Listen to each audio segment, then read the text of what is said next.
भारत में इस समय भीषण गर्मी पड़ रही है और गर्मी की इस मार से देश की राजधानी दिल्ली भी अछूती नहीं।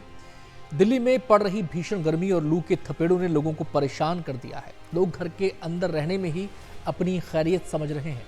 सबकी जुबान पर एक ही बात है, ऐसी गर्मी पहले कभी नहीं देखी। और ये बात लोग यूं ही नहीं कह रहे, मौसम विभाग के आंकड़े भी इसकी तस्दीक कर रहे हैं। दिल्ली में मई के महीने ऐसी चुभती जलती गर्मी बीते एक दशक में नहीं पड़ी। तो आंकड़ों के जरिए दिल्ली में इस भीषण गर्मी का पूरा बहीखाता अब आपके सामने मैं रखने जा रहा हूं। मौसम विभाग के मुताबिक 11 साल बाद मई में इतनी गर्मी पड़ी है। इस साल मई का औसत अधिकतम तापमान 41.4 डिग्री दर्ज किया गया है। इस साल मई के आखिरी 5 दिनों में तापमान 45 डिग्री रहा या उससे ऊपर दर्ज किया गया। इससे पहले 2013 में मई का औसत अधिकतम तापमान 41.5 डिग्री सेल्सियस था।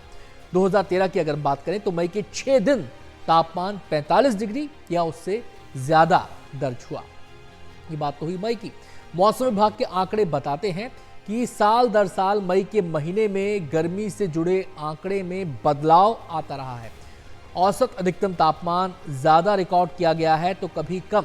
इसमें कितना और कैसा बदलाव आया है ये जान लेना भी आपके लिए जरूरी है। मई का सामान्य अधिकतम तापमान 39.9 डिग्री माना जाता है।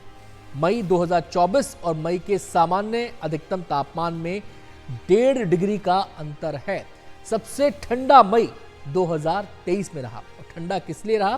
क्योंकि 2023 में मई का औसत अधिकतम तापमान 36.8 डिग्री दर्ज हुआ। 2023 के मई में एक भी दिन ऐसा नहीं था जब पारा 45 डिग्री तक पहुंचा हो। 2011 से 2024 तक 2 बार मई में औसत अधिकतम तापमान 41 डिग्री से ऊपर रहा।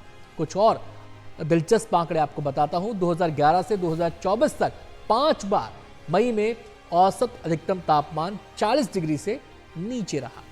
2011 से 2024 तक 7 बार मई में औसत अधिकतम तापमान 40 डिग्री से ऊपर रहा। मई इस बार इतनी भीषण गर्मी मई में पड़ रही है क्योंकि मई महीने में रेन डेफिसिट 99% रहा, मतलब ना के बराबर बारिश हुई। मई 2023 के बाद ये मई सबसे सूखा कहा जा रहा है।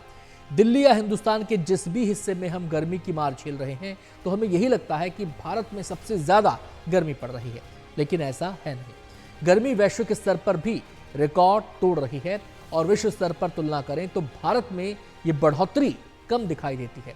कैसे? चलिए अब आपको आंकड़ों के जरिए ही ये बात भी बताता हूं। वर्ष 1900 की तुलना में भारत में औसत तापमान 0.7 डिग्री बढ़ा। वैश्विक स्तर पर अगर इस वृद्धि को देखा जाए तो यह 1.59 डिग्री। महासागरों को शामिल करें तो भी यह बढ़ोतरी 1.1 डिग्री की है। 2013 से 24 के बीच 40% दुनिया में ज्यादा तापमान दर्ज किया गया, यानी कि दुनिया के 40% हिस्सा है वहां पे ज्यादा तापमान दर्ज हुआ। ब्रिटेन की संस्था कार्बन ब्रीफ ने यह विश्लेषण किया है। कुल मिलाकर निष्कर्ष यह है कि दुनिया भर में तापमान के रिकॉर्ड टूट रहे हैं और इस बढ़ते पारे का दायरा वक्त के साथ लगातार बढ़ता जा रहा है। गर्मी का यह प्रकोप केवल शारीरिक परेशानी तक सीमित नहीं है, ये समस्या बहुआयामी है। इसका संबंध हमारी खाद्य सुरक्षा से भी है और हमारे पर्यावरण से भी।